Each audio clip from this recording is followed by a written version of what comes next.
Assalamualaikum warahmatullahi wabarakatuh. Selamat datang kembali di channel Keramat Horor. Apa kabar kalian semua? Semoga dalam keadaan baik-baik saja ya. Yang sedang menjalankan ibadah puasa, semoga puasanya tidak bocor ya. Kali ini, saya akan menceritakan sebuah pengalaman dari salah seorang narasumber. Si narasumber kali ini, dia pernah mengalami sebuah kisah yang sangat menyeramkan ketika dia rekaman di sebuah studio musik. Dia tidak menyangka kalau cita-citanya bisa rekaman di studio musik malah menjadi pengalaman yang benar-benar menyeramkan. Bagaimana kisahnya? Simak terus videonya sampai selesai. Dan seperti biasa, sebelum mulai ke ceritanya, santaikan dulu saja diri kalian. Kalau yang mendengarkan saat sudah berbuka, lebih baik mendengarkannya sambil ngopi, biar lebih enjoy. Oke? Kita mulai saja ke ceritanya.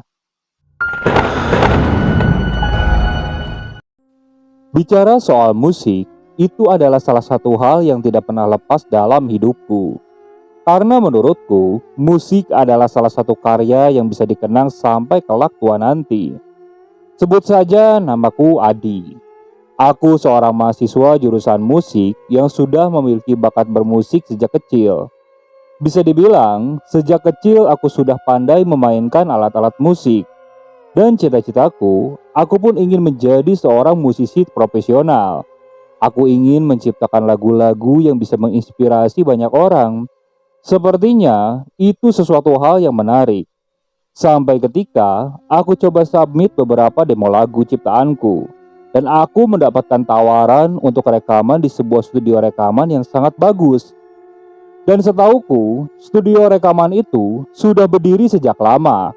Dan lumayan banyak musisi terkenal yang pernah rekaman di sana. Mendapatkan kesempatan itu adalah hal yang sangat menyenangkan dan membuatku semakin bersemangat untuk bermusik. Karena ini adalah momen yang paling kutunggu-tunggu. Aku pun berusaha sebaik mungkin dan ini menjadi salah satu hal pencapaianku untuk bisa rekaman di studio profesional. Singkat cerita, aku pun datang ke studio rekaman itu. Dan di sana aku disambut oleh seseorang, sebut saja namanya Mas Ilham. Mas Ilham ini adalah penjaga studio rekaman itu, atau bisa dibilang operatornya juga. Aku pun dibantu olehnya untuk mengatur set perlengkapan studio rekaman. Setelah semuanya selesai, aku mulai rekaman. Dimulai dari merekam gitar akustik sebagai instrumen musikku. Dan ternyata benar-benar menyenangkan. Rekaman di studio rekaman yang bagus terasa berbeda. Beda dengannya aku rekaman di kamar sendiri. Bahkan kurasakan suaranya merdu. Sangat enak untuk terdengar. Di studio rekaman ini, semakin malam rasanya semakin sepi. Dan waktu pun terasa sangat cepat terus bergulir. Hingga tak terasa, di tengah-tengah asik aku sedang rekaman, aku merasakan sesaat itu seperti ada yang meniup tengkukku. Namun aku pikir karena AC posisinya itu di atasku, jadi aku rasa itu mungkin hembusan AC saja. Jadi aku biarkan. Namun lama-kelamaan aku mulai merasakan seperti ada sentuhan di dekat tengkukku. Otomatis kan aku langsung merinding. Aku menoleh ke belakang. Di belakang tidak ada siapa-siapa. Di kaca studio, kulihat hanya ada Mas Ilham. Dan tampak Mas Ilham juga masih fokus kepada soundcardnya. Jadi saat itu, aku kembali melanjutkan rekamanku. Namun belum lama aku melanjutkan rekamanku, tiba-tiba aku seperti mendengar suara tawa. Dan suara tawanya ini sangat jelas di telingaku. Padahal saat itu aku sedang memakai headphone. Awalnya kukira mungkin itu suara metronom, tapi sepertinya bukan. Aku kembali menoleh ke belakang sambil melihat ke arah Mas Ilham. Namun sepertinya Mas Ilham juga tampak fokus. Apa mungkin aku salah dengar? Tapi suaranya ini benar-benar jelas. Aku kembali coba untuk fokus, melanjutkan merekam part-part lainnya. Dan saat aku sedang melanjutkan rekamanku, entah kenapa, kali ini konsentrasiku sedikit terganggu semenjak aku mendengar suara tawa tersebut. Bahkan sesekali, fokusku ini pecah, pandangan juga masih melihat sekeliling. Aku merasa saat itu di dalam studio rekaman, itu bukan aku sendirian. Seakan ada seseorang di sana. Hingga akhirnya saat itu, ada sedikit bagian lagi yang aku harus lanjutkan. Dan di situ aku merasakan pundakku ini seperti ada yang memegang. Refleks aku langsung menoleh ke belakang.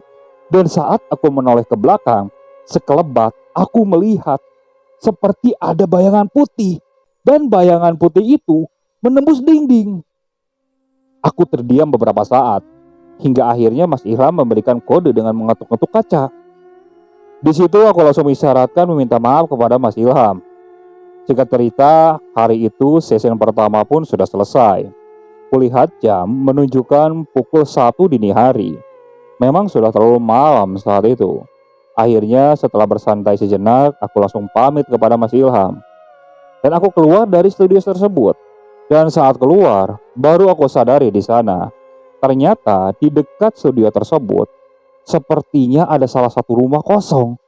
Rumah kosong tersebut jaraknya mungkin sekitar 15 meter dari posisi studio tersebut. Dan saat aku hendak masuk ke mobil, di situ aku melihat seperti ada sosok yang berdiri tepat di gerbang rumah kosong tersebut. Karena rumah kosong itu tidak ada lampu penerangan sama sekali, jadi aku tidak bisa melihat dengan jelas. Hanya aku yakin kalau sosok itu perempuan, karena kulihat rambutnya cukup panjang. Dan saat aku masuk ke dalam mobil, tak sengaja pandanganku kembali mengarah ke arah rumah kosong itu. Dan kali ini, aku tidak melihat sosok yang berdiri di dekat gerbang itu. Padahal hanya persekian detik saat aku melihat sosok itu. Dan sosok itu bisa hilang dengan cepat. Aku masih penasaran. Aku coba mencari keberadaannya. Kuarahkan pandanganku ke sekeliling. Namun aku tak melihat sosoknya itu. Aku diam beberapa saat. Hingga akhirnya aku mulai menyalakan mobilku. Aku mulai meninggalkan studio rekaman tersebut. Sepanjang perjalanan pun, aku masih kepikiran kejadian yang terjadi di studio rekaman dan sosok perempuan yang berdiri di rumah kosong itu. Ada rasa penasaran juga. Dan saat itu, aku memang belum sempat ngobrol dengan Mas Ilham perihal apa yang aku alami tadi di dalam studio. Rencananya besok ketika aku melanjutkan season rekaman nanti, aku akan coba tanyakan hal tersebut. Hingga akhirnya aku sampai di rumah. Kebetulan aku masih tinggal dengan kedua orang tuaku dan satu kakak perempuanku. Dan saat aku masuk ke sana, kebetulan ayahku masih belum tidur. Dia masih menonton televisi. Setelah memberitahu ayahku bahwa aku habis rekaman, aku langsung masuk ke kamarku. Di dalam kamar, aku masih kepikiran terus kejadian yang tadi. Apalagi sosok perempuan yang berdiri di depan rumah kosong tersebut. Namun lama-kelamaan, mungkin karena badan yang sudah lumayan lelah, akhirnya mataku pun terlelap. Singkat cerita, esok pun tiba. Pagi harinya, aku harus ke kampus dulu untuk kuliah. Dan ketika malamnya, aku pergi kembali ke studio rekaman. Dan saat itu, kulihat jam menunjukkan pukul 8 malam. Namun ketika aku sampai di sana, ternyata ada orang yang sedang rekaman juga. Jadi otomatis, aku harus menunggu. Di sela-sela aku menunggu, aku melihat orang yang sedang rekaman itu sambil sesekali mengajak Mas Ilham berbincang. Namun Mas Ilham ini ketika dia kerja, dia benar-benar fokus. Jadi aku tidak enak. Khawatirnya ketika aku mengajak berbincang malah mengganggu konsentrasi Mas Ilham. Jadi aku memutuskan untuk keluar studio saja. Aku menunggu di luar sambil menikmati sebatang rokok. Suasana saat itu benar-benar sunyi. Karena memang studionya ini tidak berada di pinggir jalan raya utama. Jadi agak masuk lagi ke gang. Dan saat itu pandanganku mengarah ke arah rumah kosong tersebut. Dan kali ini aku melihat sosok perempuan itu ada di teras rumah. Karena posisinya kalau dari studio, aku bisa melihat ke teras rumah tersebut. Sosok perempuan itu sedang duduk di kursi. Sangat jelas. Karena waktu itu suasananya cukup terang. Bukan terang karena dari rumah kosong tersebut, tapi terang dari cahaya bulan. Sosok perempuan itu rambutnya panjang. Dia mengenakan pakaian putih. Aku melihat ke arah sosok itu. Hingga tak berapa lama kemudian, sosok itu seakan merasa diperhatikan olehku. Dia melihat ke arahku. Aku yang saat itu masih heran, kenapa ada sosok perempuan di rumah seperti itu. Waktu itu aku belum sadar sama sekali. Jadi aku tidak berpikir dengan logis. Aku diam saja sambil terus menatap sosok tersebut. Begitu juga dengan sosok itu. Bahkan sesekali aku melemparkan senyum kepada sosok itu. Namun tak berapa lama kemudian, tiba-tiba ada yang memanggil namaku di belakang. Aku menoleh kan. Saat aku menoleh, ternyata itu Mas Ilham. Mas Ilham memberitahuku kalau orang yang sedang rekaman ini, itu ada beberapa season lagi yang harus diselesaikan. Jadi aku harus menunggu beberapa saat. Kulihat jam, menunjukkan pukul 9:15. Aku coba tanya kepada Mas Ilham, gimana kalau besok lagi aja dilanjut? Khawatirnya sudah terlalu malam. Mas Ilham coba diam beberapa saat. Hingga akhirnya dia setuju dengan saranku. Dan saat itu aku langsung turun ke bawah. Mas Ilham pun mengantarkanku. Dan kali ini aku coba bertanya kepada Mas Ilham. Mas, tadi aku lihat perempuan di rumah kosong itu. Dia duduk di kursi yang ada di terasnya. Mas Ilham tampak bengong mendengar ucapanku. Beberapa kali aku coba tanya kembali. Mas, kok bengong? Itu perempuan memang penghuni di sana? Mas Ilham masih belum menjawab pertanyaanku. Dia hanya terdiam. Dan setelah itu dia bilang, Kang Adi, udah langsung pulang aja. Nanti aja kita bahas siang aja ya. Kalau bisa besok jangan malam. Kalau memang Mas Adi gak ada jam kuliah, mending siang aja kesininya. Dan di situ aku menjelaskan, kalau besok juga kebetulan aku kuliahnya padat. Jadi aku masih ada waktu luang itu ketika selepas Isya. Namun kulihat raut wajah dari Mas Ilham tampak menyembunyikan sesuatu. Dia seperti aneh mendengar ceritaku bahwa aku melihat perempuan yang ada di teras rumah kosong itu. Namun saat itu aku tidak ambil pusing. Aku langsung pamit dan masuk ke mobilku. Bergegas saat itu aku mulai pacu mobilku meninggalkan tempat tersebut. Namun saat di perjalanan, kali ini aku merasa ada sesuatu yang berbeda. Awalnya tampak biasa saja. Saat aku melewati sebuah jalan yang memang agak sepi, kanan kirinya masih rumah, tapi situasi di sana sepi. Di situ aku mendengar seperti ada suara tawa pelan di jok belakang. Aku langsung kaget saat itu. Pelan-pelan aku arahkan mataku ke arah spion yang mengarah ke jok belakang.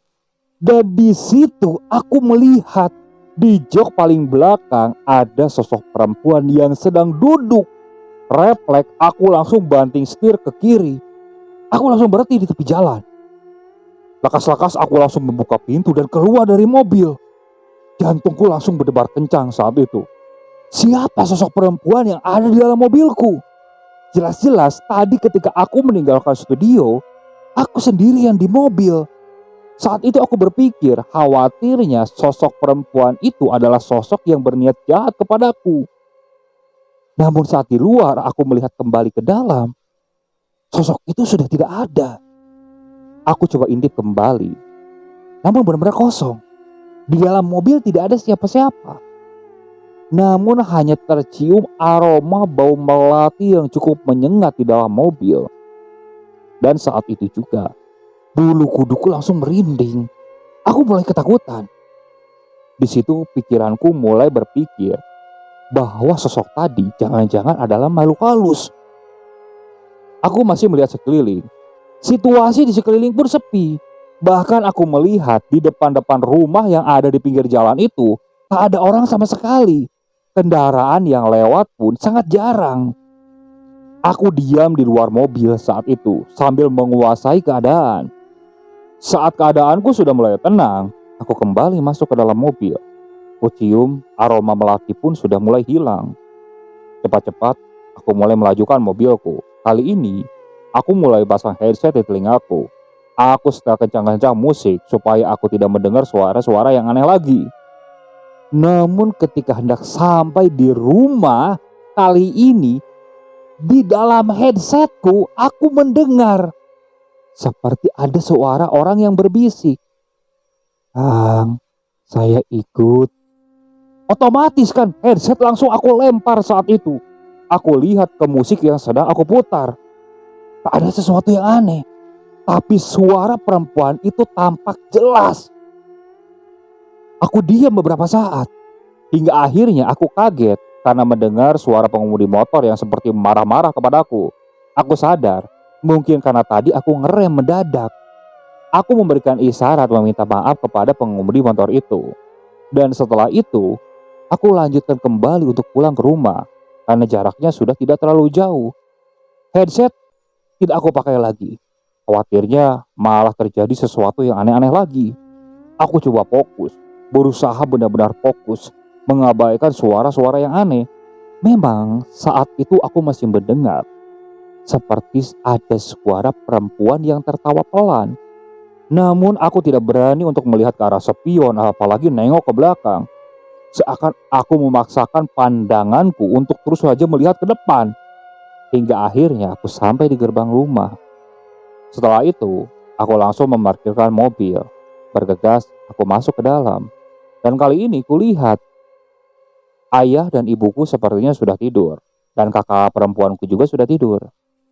Tanpa mencuci muka, aku langsung masuk ke kamar. Malam itu, aku berusaha melupakan kejadian yang aku alami. Aku coba tanamkan pikiran di kepalaku bahwa niatku ingin rekaman di sana dan supaya laguku ini banyak dikenal oleh orang. Aku terus ucapkan kata-kata itu hingga akhirnya aku pun tertidur. Dan saat aku tertidur, aku bermimpi. Posisi di mimpi ini, aku tertidur di ranjang yang sama di dalam kamarku. Namun yang bedanya, kondisinya aku membuka mata dan pandanganku mengarah ke arah pintu. Badanku tidak bisa digerakkan sama sekali. Dan saat itu aku melihat pintu tiba-tiba terbuka. Saat pintu terbuka, aku melihat sosok perempuan itu berdiri di sana. Dan kali ini aku bisa melihat jelas rupanya. Wajahnya ini benar-benar menyeramkan. Jadi tepat di matanya ini, itu bolong. Jadi tampak rongga hitam saja yang terlihat. Rambutnya terurai panjang ke bawah. Pakainya putih. Tangannya keriput. Bahkan kulihat di mukanya ini banyak luka. Sosok itu melayang mendekat. Di dalam mimpi aku berteriak-teriak minta tolong. Namun tak ada orang yang menolong sama sekali. Dan sosok itu tiba-tiba duduk tepat di sampingku di ranjang. Aku merasakan ketakutan yang luar biasa saat itu. Apalagi saat sosok itu hendak menggenggam tanganku. Refleks aku langsung bangun dari tidurku. Naasnya ketika bangun, sekelebat aku melihat sosok itu di pojokan kamar. Namun hanya sekelebat saja. Saat aku mefokuskan pandanganku, di kamarku tidak ada apa-apa. Hanya ada aku saja sendirian di sana. Napasku masih ngos-ngosan. Apalagi mimpi itu serasa benar-benar nyata. Seakan sosok itu benar-benar dekat denganku. Aku coba turun dari ranjangku. Aku coba pergi ke dapur untuk mengambil segelas air minum. Setelah mengambil segelas air minum, aku kembali ke kamar. Di kamar, kali ini aku tidak bisa tidur. Kulihat jam menunjukkan pukul 2:30 malam. Sambil melamun memikirkan mimpi yang tadi aku alami, tiba-tiba aku mencium kembali ada aroma bau melati yang benar-benar menyengat. Bau itu sangat kuat, seakan sangat dekat dengan diriku. Aku mulai merasakan merinding saat itu. Khawatirnya sosok itu benar-benar ada di dalam kamarku. Aku mulai ketakutan. Pelan-pelan aku mulai bangkit dari kasurku. Aku beranjak dan pergi ke ruang tamu. Aku putuskan untuk tidur di sofa. Aku nyalakan TV saat itu, berusaha untuk mengusir rasa ketakutanku. Hingga akhirnya bau melati itu sudah tidak tercium kembali. Fokusku kuarahkan kepada acara yang sedang tayang di televisi tersebut. Hingga akhirnya, lama-kelamaan mataku mulai mengantuk. Aku pun tertidur di atas sofa. Hingga akhirnya aku dibangunkan oleh ayahku ketika sudah pagi. Dan saat itu aku langsung pergi ke kampus. Di kampus, karena aku kurang tidur, mataku masih mengantuk saat itu. Bahkan aku sangat tidak fokus untuk mendengarkan mata kuliah saat itu. Hingga tak terasa, jam sudah menunjukkan pukul 5 sore. Dan saat itu mata kuliah pun sudah selesai. Aku langsung pergi ke studio rekaman. Aku berharap saat itu tidak ada orang di sana. Jadi aku cepat-cepat bisa menyelesaikan sesi rekamanku. Dan saat aku sampai di sana, memang studio rekaman itu benar-benar sepi. Hanya ada Mas Ilham saja. Namun waktu sudah mau mendekati maghrib, jadi Mas Ilham bilang, nanti saja sudah isya. Sambil menunggu waktu sesi rekamanku, aku habiskan waktu dengan berbincang-bincang dengan Mas Ilham. Di situ aku kembali bertanya perihal sosok perempuan yang kulihat di rumah kosong tersebut. Karena saat itu aku memang belum mengetahui kalau rumah itu benar-benar kosong. Dan Mas Ilham menjelaskan kalau rumah itu tidak berpenghuni sama sekali. Namun aku kekeh, jelas-jelas aku melihat sosok perempuan duduk di sana.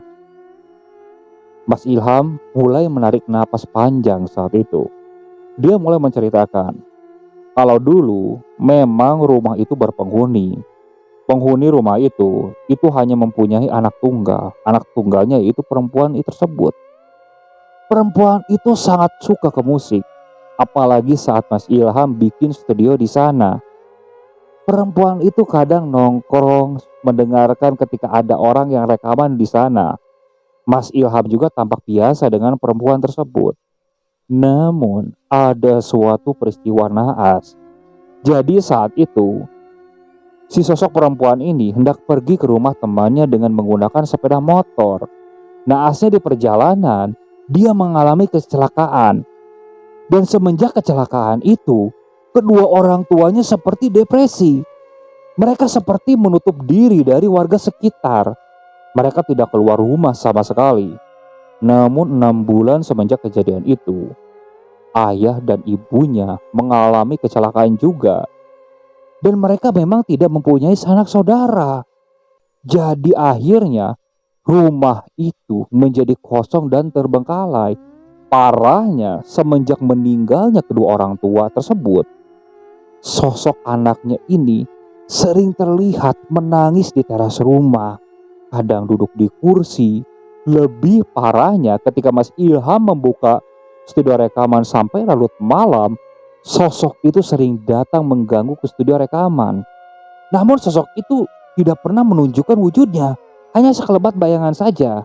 Beberapa orang yang sedang rekaman pun kadang sering mendengar suara tawa perempuan.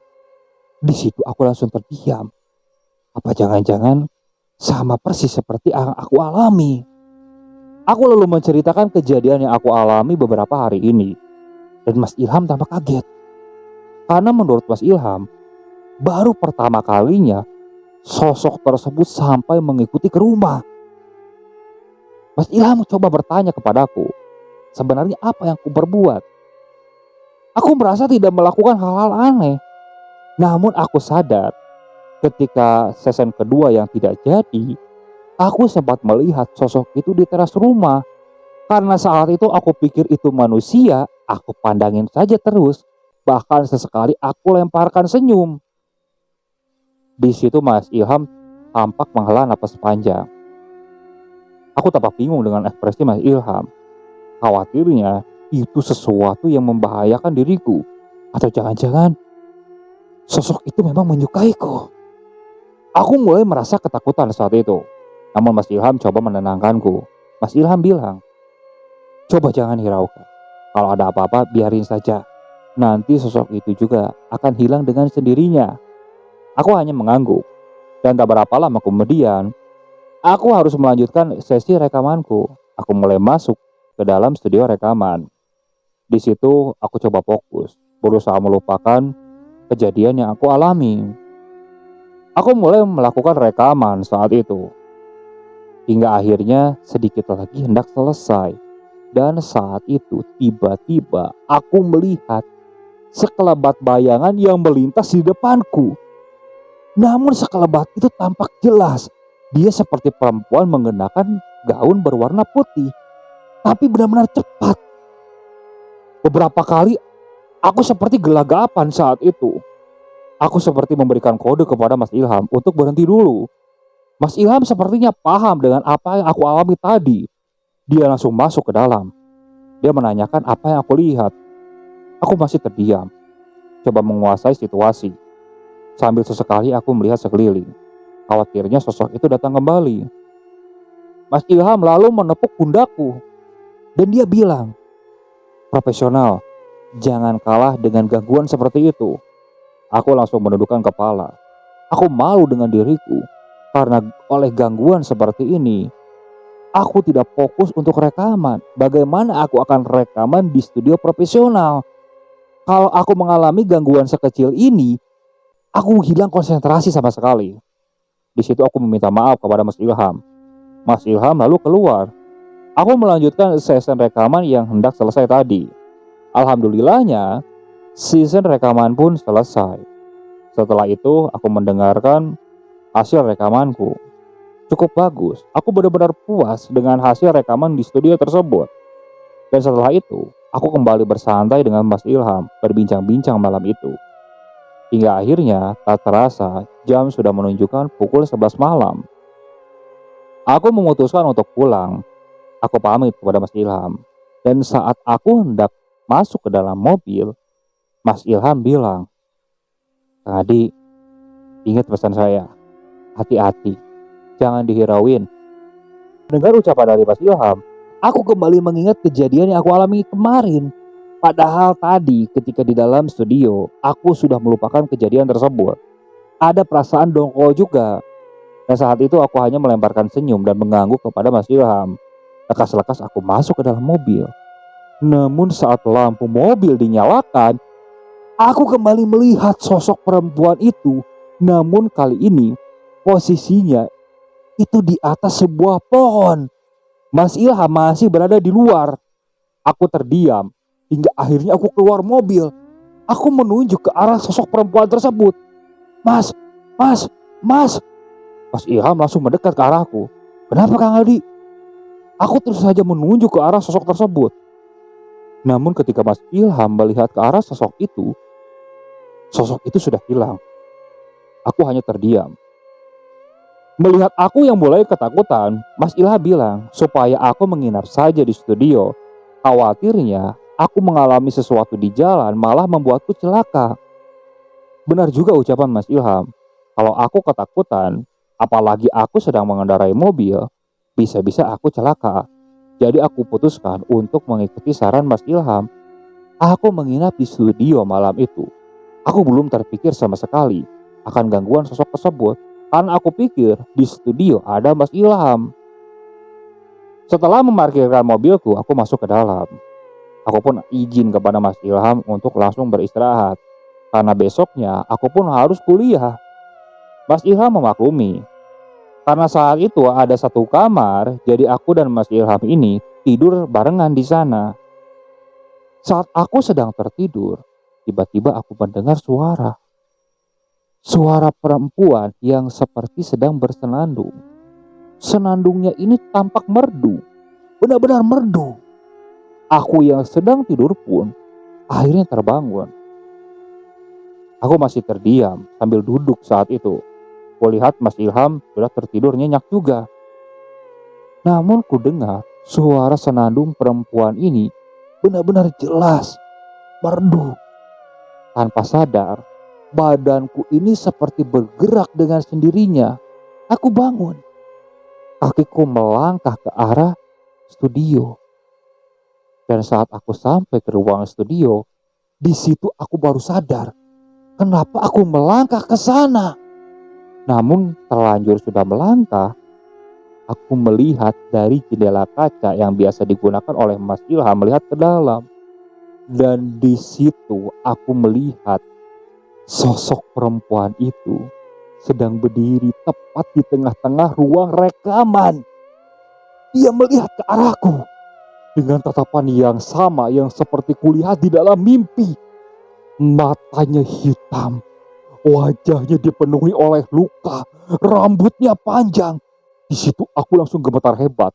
Saking gemetarnya, kakiku ini terasa lemas. Aku langsung terduduk di sana. Dan aku mendengar suara nyanyian itu berubah menjadi suara tawa yang benar-benar mengerikan.